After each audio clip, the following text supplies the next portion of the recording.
반갑습니다. 이슈 한마당입니다. 오늘 사건은 중국 10대 살인 사건 중 하나로 난닝 경찰은 사건 해결을 위해 10만 위안 현상금을 걸었습니다. 지역 주민들은 공황 상태에 빠졌고 사건 현장을 지켜보던 사람들은 한동안 고기를 먹지 못했습니다. 2009년 2월 한 시민이 난닝시의 한 공원에서 아침 운동을 하고 있었습니다. 숲을 지나갔을 때 괴상한 냄새가 진동합니다. 호기심에 도착했을 때 그는 평생 후회할 것 같습니다. 숲속 깊은 곳에 검은 비닐봉지 2개 중 하나는 열려 있었습니다. 잘려진 손바닥이 보였고 풍기는 악취는 사체 썩은 냄새였습니다. 그는 공포 속에 떨면서 경찰에 신고합니다. 법의학자 몇 명도 토할 정도로 썩는 냄새가 심하며 2개의 검은 비닐 안에는 사체가 토막난 상태입니다. 범행 방식으로 볼 때 초보자의 범행 같습니다. 사체 상당수가 둔기로 부서졌습니다. 그러나 더 큰 문제가 드러났습니다. 검사 결과 사체는 한 사람의 것이 아니라 3사람의 사체 중에 일부분만 있었습니다. 경찰은 나머지 사체를 찾기 위해 숲을 수색한 끝에 8개의 검은 비닐에 담긴 사체를 발견했습니다. 사체를 접합한 결과 시신은 모두 여성이며 3사람은 가족인 것 같습니다. 사체들이 담겼던 자루 안에 유일하게 펜을 넣는 홀더컵이 있었는데요. 홀더컵에 인쇄된 글씨를 어렴풋이 볼 수 있었습니다. 확인을 해보니 대학교에서 기념품으로 만들어 학생과 교사에게 지급되었던 것입니다. 사건 발생 일주일 뒤 진 씨 부부가 경찰서에 찾아와 3명의 딸이 연락이 되지 않는다고 실종 신고를 합니다. 3딸의 DNA 검사 결과 피해자 3명은 진 씨의 딸이었습니다. 소식을 들은 불쌍한 부모들은 통곡을 하며 나쁜 놈을 꼭 처벌해달라고 간청합니다. 이 잔인한 사건은 언론과 인터넷으로 퍼져나갔습니다. 피해자 진 씨의 가족 구성은 부모와 4자매입니다. 4자매는 직장 문제로 부모와 헤어져 난닝에서 함께 살았으며 큰딸은 부모님과 저녁을 먹게 되어 사건을 피할 수 있었습니다. 경찰이 피해자의 집으로 가서 조사를 합니다. 3자매의 전기 자전거가 주차장에 있었습니다. 경찰은 문과 창문에 침입 흔적을 확인했지만 이상이 없었습니다. 거실 탁자 위에는 컴퓨터가 있으며 침실은 정리된 상태입니다. 이상한 점은 세탁을 하다가 멈춘 상태로 세탁기 안에 거품과 옷이 가득합니다. 경찰은 세탁을 하던 중에 무슨 일이 있었을까 고민합니다. 서랍장을 열어보니 딸들의 휴대폰과 신분증이 들어 있었으며 3자매는 멀리 가지 않은 것 같은데 왜 사고를 당했을까 의심점이 남습니다. 경찰은 집안에 몸싸움을 벌인 흔적이 없어 지인의 범죄 가능성이 높다고 생각합니다. 경찰은 3자매의 친구들과 회사를 방문하여 원한 관계를 알아보았습니다. 3자매의 성격은 아주 좋고 평소 원한을 품은 사람이 없었습니다. 만약 변태 성욕자의 살인이라면 범인의 범위는 매우 넓을 것이며 난닝에서 도망쳤을 가능성이 높습니다. 그런데 당시 주목할 만한 사항이 하나 있는데요. 바로 피해자 집이 완전하게 보존되어 있었다는 점입니다. 경찰은 3가지 의문점을 고민합니다. 사체는 어디서 절단했으며 범인이 3자매를 납치한 것일까 아니면 공원에 놀러 갔다가 봉변을 당한 것일까 라는 고민을 하게 됩니다. 그러나 3자매의 퇴근 시간이 모두 다르기 때문에 3가지 의문점은 일치하지 않습니다. 경찰은 누군가 계획적인 살인이라고 생각하며 다시 아파트 건물에 관심을 돌립니다. 이웃 주민들은 사건 당시 비명소리나 싸우는 소리를 듣지 못했다고 말합니다. 최근 2개월간 외부인의 의심사항도 없어 범위를 좁혀야 할 것 같습니다. 이때 이웃 주민이 중요한 정보를 제공합니다. 사건 당일날 전기 스위치가 꺼져 있었다고 이웃에게 셋째 딸이 말한 적이 있었답니다. 경찰이 확인을 해보니 이 건물은 전기 차단기가 외부에 설치되어 있었습니다. 그런데 차단기가 왜 내려졌을까? 경찰은 또 고민을 합니다. 경찰은 살인자가 같은 건물에 거주하고 세 자매의 집에 몰래 잠입했을 가능성이 높다고 생각합니다. 마지막 방법으로 집집마다 방문하여 범행 당일 주민들의 알리바이를 조사했습니다. 그런데 피해자의 맞은편에 거주하는 709호 남자가 수상했습니다. 이 사람의 이름은 란신청, 24세의 청년입니다. 란신청의 고향은 난닝이 아니라 광시성 다시년 출신입니다. 그는 졸업 후 2년 동안 이 아파트를 임대하여 살았습니다. 지난 2년 동안 이웃과 접촉이 별로 없었기 때문에 모두가 그에 대해 아는 바가 거의 없었습니다. 그리고 한때 여자친구가 있었지만 최근에는 주민들이 보지 못했답니다. 경찰은 란신청의 회사를 조사한 결과 사건 발생 당일 2월 10일부터 3일간 휴가 신청한 것을 알게 됩니다. 란신청을 중요한 용의자로 보고 출석 통보했습니다. 그는 경찰서 조사실에 도착하자마자 사람을 무작위로 이렇게 체포할 수 있습니까? 저는 여기서 2년 동안 살았습니다. 제가 살인자라면 당신들이 저를 체포할 때까지 도망가지 않고 기다렸겠습니까? 나는 어떤 범죄도 저지르지 않았습니다. 강하게 불만스럽게 말합니다. 경찰은 휴가 동안 무엇을 했는지 물었습니다.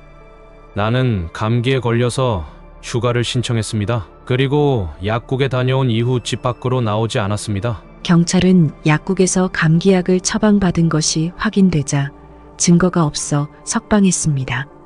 그러나 경찰은 란신청이 범죄 혐의가 있다고 의심하고 있습니다. 그 후 경찰은 그를 감시하기 위해 비밀 요원을 파견하고 조사를 했습니다. 그를 10일 동안 7번 신문했지만 조사 중에 난관에 부딪혔습니다. 그는 특정 간부의 아들입니다. 실제 증거가 없다면 경찰서에 자주 연행되어서는 안 됩니다. 그의 정보도 알아봤지만 평소 정직했고 범죄 기록이 없었습니다. 그러나 경찰이 란신청의 수사를 포기하려고 할 때 난닝공가 대학을 졸업했다는 사실을 찾아냅니다. 사체 현장에서 발견한 펜홀더 컵에 새겨져 있던 학교 이름과 같았던 것입니다. 그래서 8번째 신문이 시작되었습니다. 란신청은 여러 번 조사를 받은 경험으로 그의 태도는 매우 거만한 편이었습니다. 우리 아버지가 누구라는 것쯤은 알 것 같아 굳이 말하지 않겠습니다. 그러나 중요한 건 내가 정말 순수하다는 것입니다. 당신들이 이번에는 나를 과대평가했다는 것을 알아야 합니다. 그는 계속 시건방을 떨었습니다. 경찰은 그래도 전혀 흔들리지 않았습니다. 란신청 씨, 여기는 경찰서입니다. 당신의 학교 이름이 적혀 있는 펜꽂이 홀더컵 잘 알고 있을 텐데요. 경찰은 컵을 그에게 제시했습니다.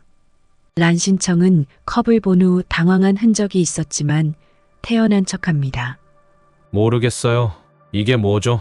그러나 그는 자신이 틀린 말을 한 것 같다는 것을 깨달았는지 서둘러 정정합니다. 알아요. 지금은 잘 몰랐는데 이게 우리 학교 기념품 아닌가요? 무슨 일이에요? 그 순간에도 그는 여전히 변명을 시도하고 있었습니다. 경찰은 란신청이 조사를 받는 사이 그의 집을 수색했습니다. 그리고 화장실에서 DNA를 추출했습니다. 사체를 담을 때 사용된 것과 동일한 검은색 비닐봉지를 화장실에서 발견합니다.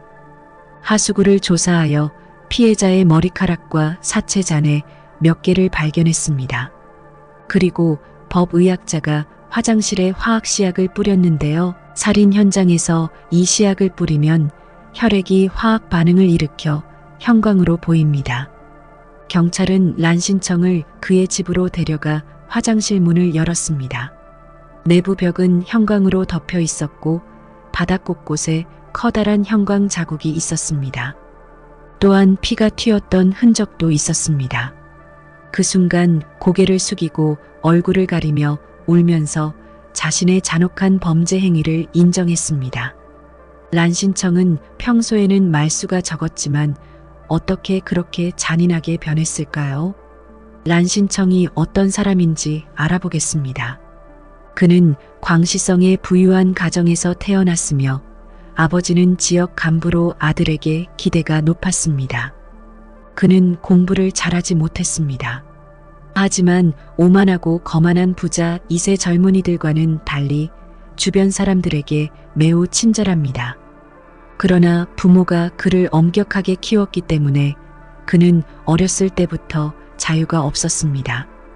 성장하면서 남들이 행복할 나이에 하루 종일 부모님의 통제를 받았습니다. 그는 대학 시험에 실패하고 전문학교에 진학했습니다. 전문학교 시절에는 아버지와 떨어져 살게 되어 자유롭게 생각했지만 아버지가 학업과 이성 문제까지 엄격한 것을 예상 못했습니다. 2학년 때 좋아하는 여자를 만났으나 아버지는 시골 출신 여성이라고 화를 내시며 반대합니다. 졸업 후 란신청은 아버지에게 저항하며 난닝에 머물면서 스스로 자신을 증명하고 싶었습니다. 그러나 아버지의 주선으로 여성을 만났습니다. 이번에는 여성이 란신청에게 이별을 통보합니다. 그는 열등감과 지나친 구속의 틀에서 벗어나고 싶었습니다. 자신이 생각하는 것들을 뜻대로 못하는 심정을 감출 수 없었습니다.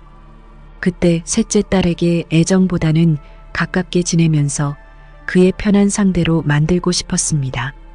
일부러 세자매와 우연히 부딪히는 기회를 자주 만들었습니다. 그러나 자신의 매력으로 가까워지려고 노력했지만 셋째 딸은 관심도 주지 않고 무시당하자 그는 사악한 생각을 품었습니다. 자매들이 즐겁게 사는 것과 자신의 처지를 비교를 했을 때 증오심으로 변해갔습니다.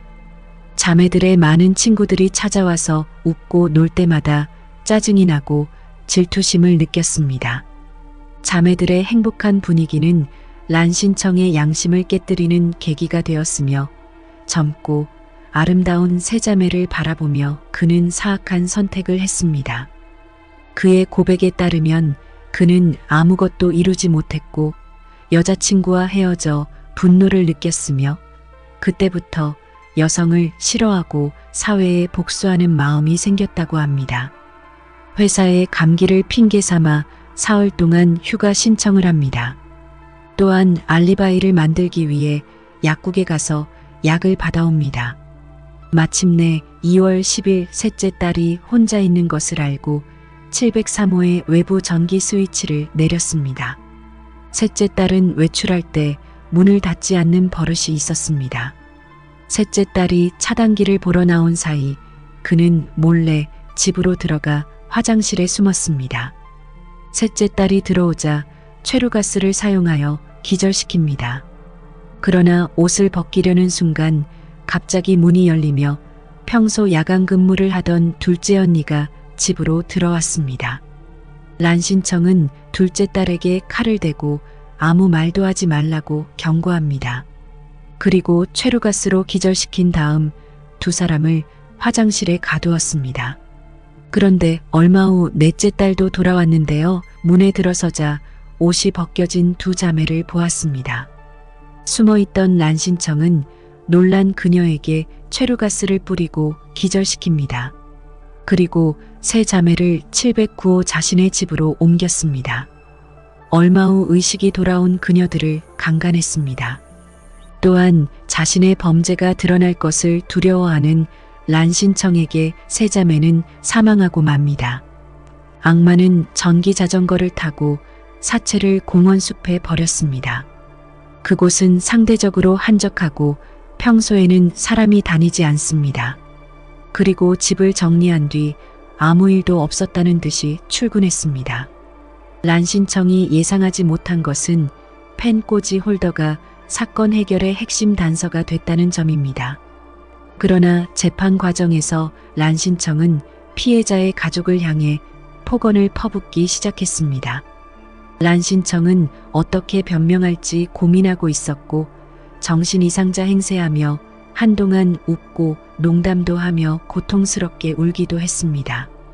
법정에서 정신적 문제가 있다고 말했지만 감정 결과 란신청은 정상으로 밝혀집니다.